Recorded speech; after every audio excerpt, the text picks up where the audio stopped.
speaking of value, because we don't really have games to talk about because they're playing Dallas tonight and whatever.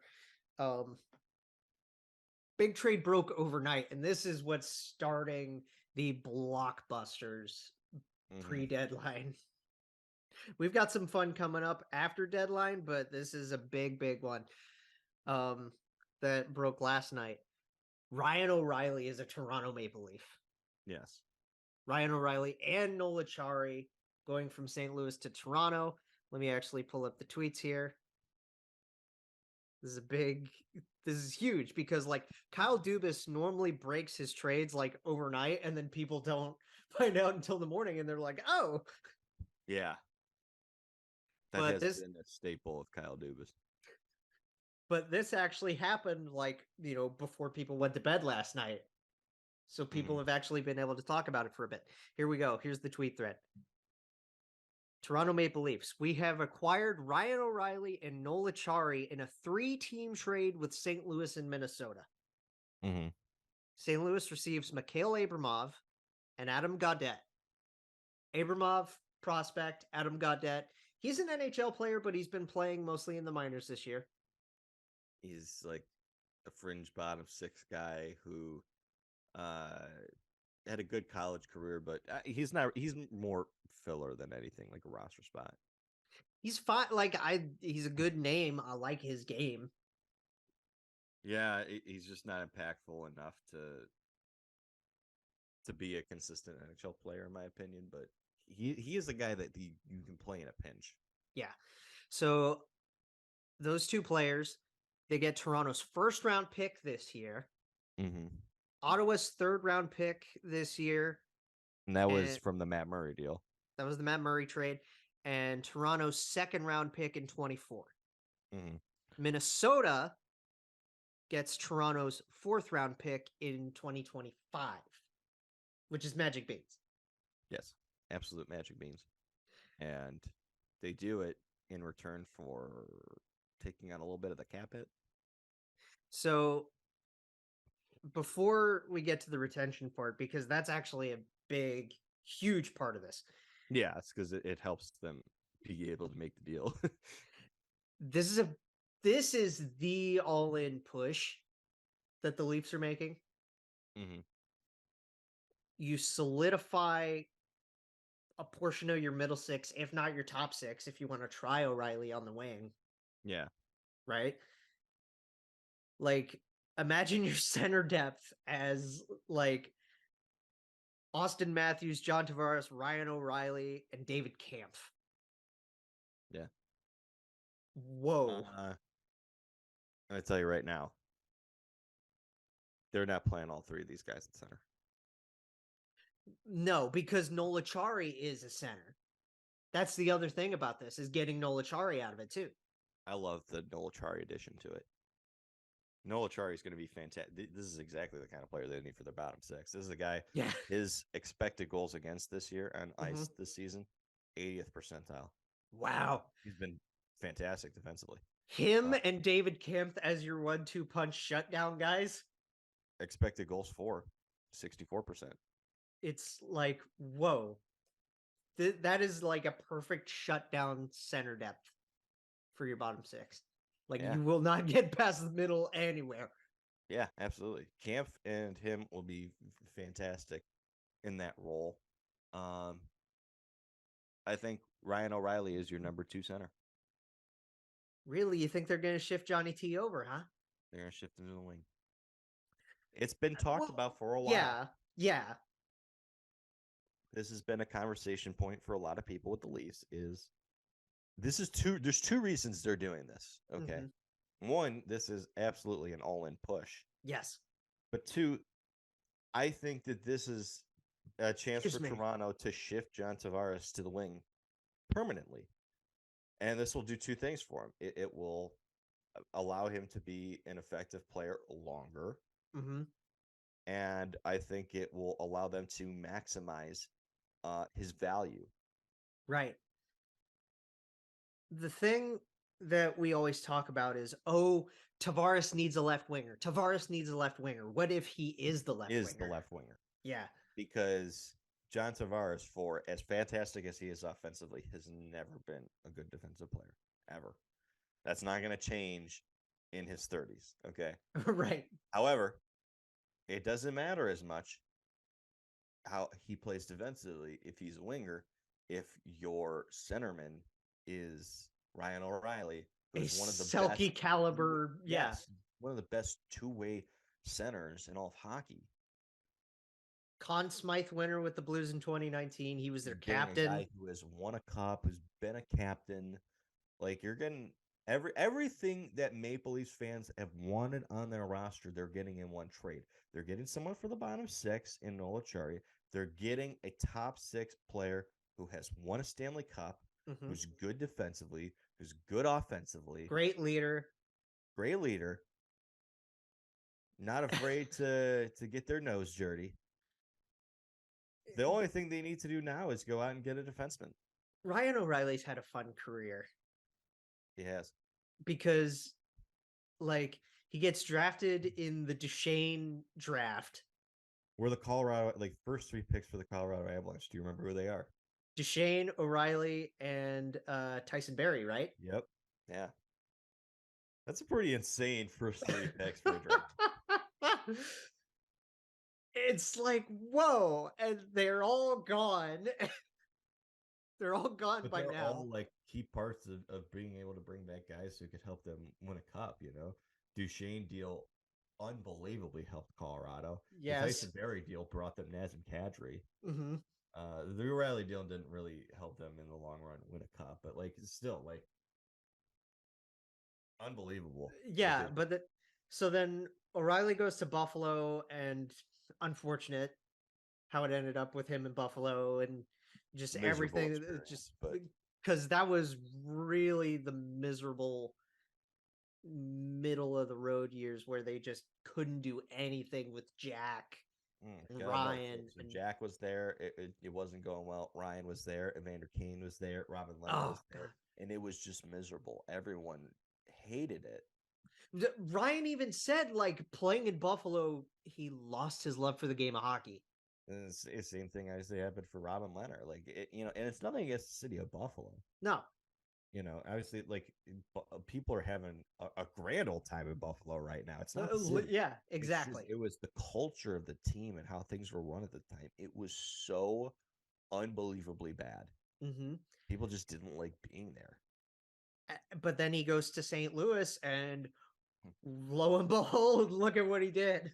Wins a Stanley Cup immediately, sees a lot of success, becomes the captain, and hey, Conn Smythe. Yeah, Conn Smythe. Like, and not to mention, like, not only was it like good for St. Louis, it ended up being good for Buffalo too. They get Tage Thompson out of the deal. Yeah. So like his career path has been fun in the sense that like teams have done pretty well when they've had him, and they've also done pretty well when they've dealt him. Right. So and obviously that's what Blues fans are hoping for right now. Yeah. And this definitely, for the Blues side of things, very quickly, this signals rebuild, because we're not even going to talk about the Tarasenko trade because we just don't have the time for that. I think it's retool. Probably. Because I don't think they see themselves as a rebuild, but they probably should. 3-year minimum, maybe. Like, I don't know. Like, I don't know how long it would take, but I think that the draft picks that they get from this deal, as well as the ones that they got from the Tarasenko deal, I think their plan is either to trade up in the draft, or they're going to use those picks to try and shift the dynamic moving forward. But regardless, as far as Toronto is concerned for this, the Blues now have 3 picks in the first round in this year's draft. They have their own. They have. Is the Rangers on this year? I think so. Okay.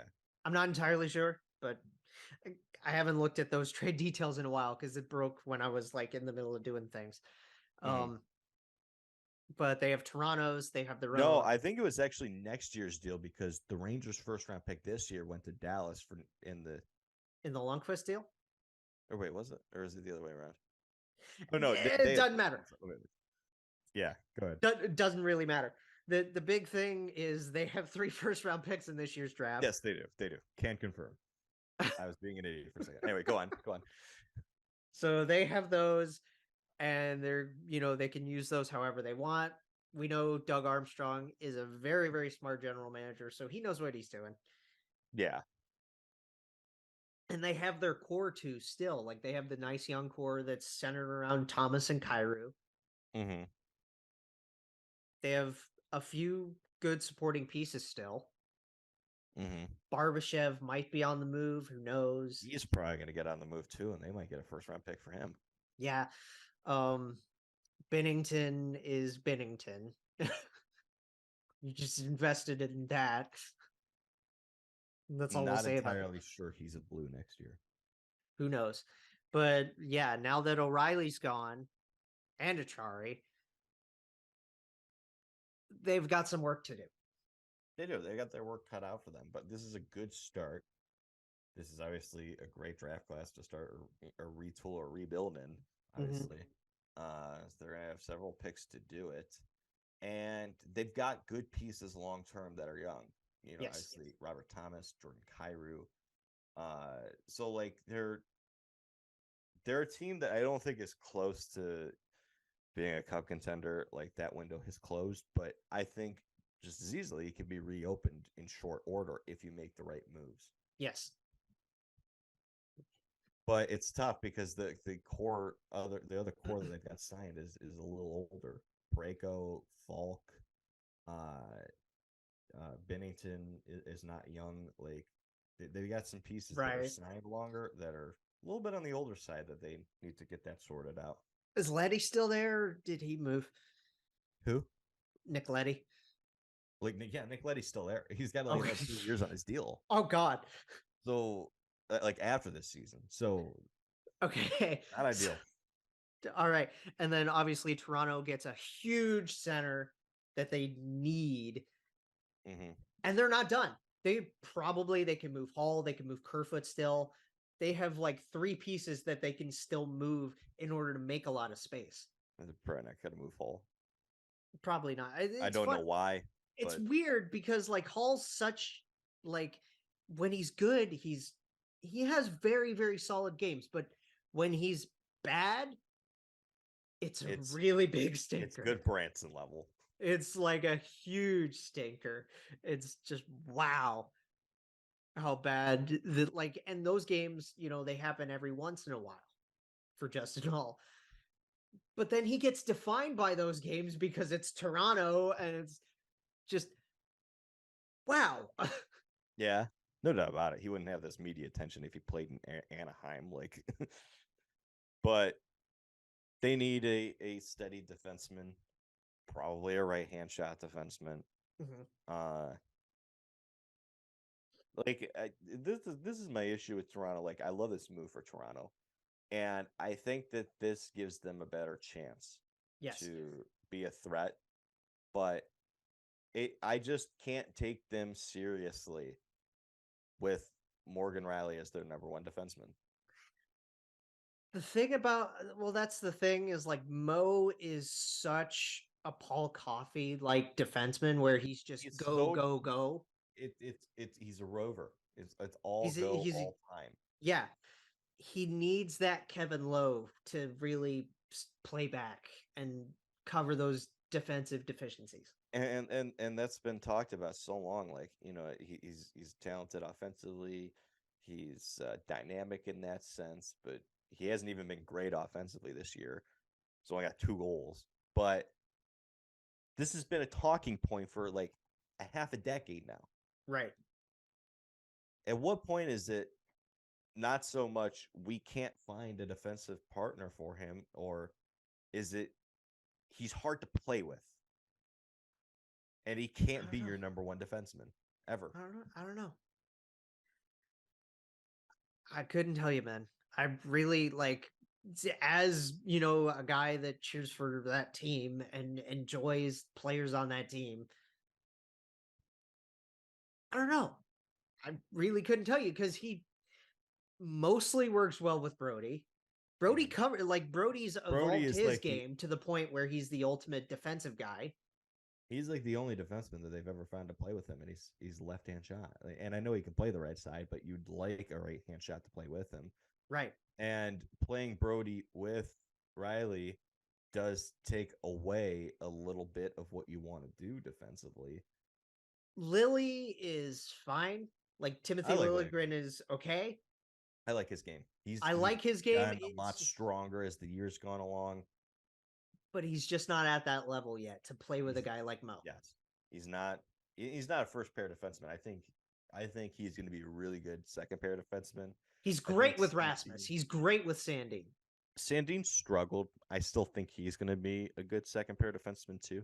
Mm-hmm. But like, don't get me wrong. Do they need a third pair defenseman and need to get Justin Hull out of the lineup? Absolutely. But I don't think third pair defenseman is what's going to hold the Leafs back again if they don't get past the first round again, or even if they go in the second round. Right. They badly need a number one defenseman who is not Morgan Riley. And unfortunately, that's not a move you can make right now. Yeah. Okay. So quick wrapping up parts of this trade. So the salary retention is huge. This is a gigantic piece to this. Yeah, so St. Louis retains 50%, and then a fourth round pick went to Minnesota, so they can retain 25%, which is the max that they're allowed to retain. Yes. So basically, the Leafs get Ryan O'Reilly for a quarter of his total cap hit. Yeah, because that's really the only way that they could fit him in, especially with Noel Acciari coming in as well. Mm-hmm. He's at $1.3 million, if I'm correct on that. Acciari is somewhere around there, yes. Yeah. So basically, I don't know what Ryan's cap hit is, other than that it's huge. It's 7.5. 7.5? Okay. So, yeah, basically, you're able to get your new second line center on the cheap with brokering teams like this. Yes. It would come at about 1.875. Like we've seen this with the way teams trade in and out of division with the salary retention, right? Like the first thing that came to my mind was the Erik Karlsson deals. Yes. Or the Mike Hoffman deals, right? Mike Hoffman deal was hilarious. Yeah, Hoffman was really funny because like Hoffman, he leaves Ottawa, he gets traded over to San Jose, and then they immediately, like within minutes, flipped him into the division again to go to Florida. Because I was like, we're not trading you a division. And then the Sharks were like, LOL. Yeah, it's just... So, like, the Sharks dumped a contract, didn't have to give up much of a pick to get Hoffman, and then they flipped him for a lot more. It was so funny. It's funny how... Like, I love when teams do that, and then I love when teams that are like divisional rivals help to broker money. Mm-hmm. Yeah. It's just weird to me when they do that. Especially with a team like Minnesota's the one you're going to choose, the one that's got the cap crunch with the buyouts. Well, the thing about it, it doesn't hurt Minnesota at all to do it because it's only this season. So the cap crunch with the buyouts does not impact this at all. Okay. And if you're Minnesota, the way I think they're viewing it is we have no problem doing this. We'll get a draft pick out of it. And we are ensuring that Ryan O'Reilly is going to the East. Yes, he's no longer in the division. He's no longer in division, so we no longer have to deal with him, and we don't have to worry about them dealing Ryan O'Reilly to a team that we might have to play. Right.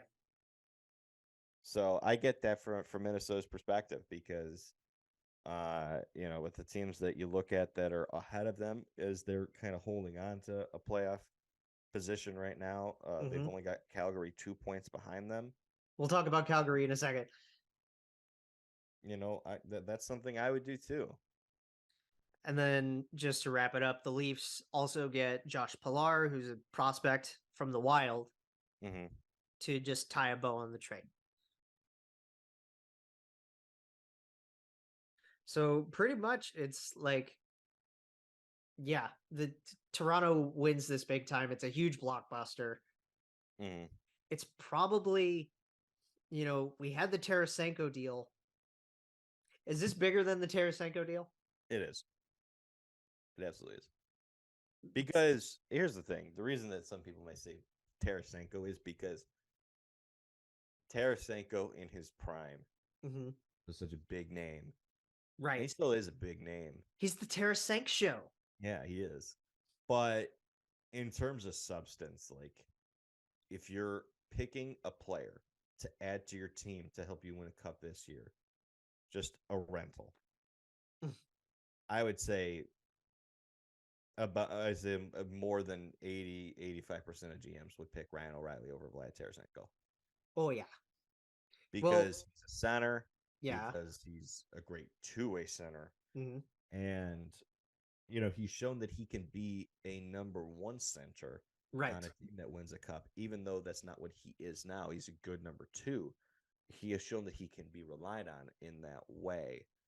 Tarasenko's game has slipped a little bit. He's still really good. I don't want to make it sound like he's completely fallen off a map and he's not what he used to be. No, he's still good.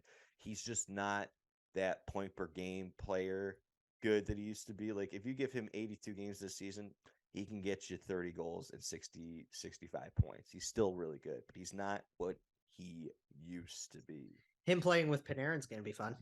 Oh, absolutely. I think it already is fun. He's already had some good games with the Rangers. That's a good. I know we said we weren't going to get into it a ton. All I'm going to say is that's a really good trade for the Rangers. I like that addition a lot for them. Red, Zibanejad, Tarasenko. It's money.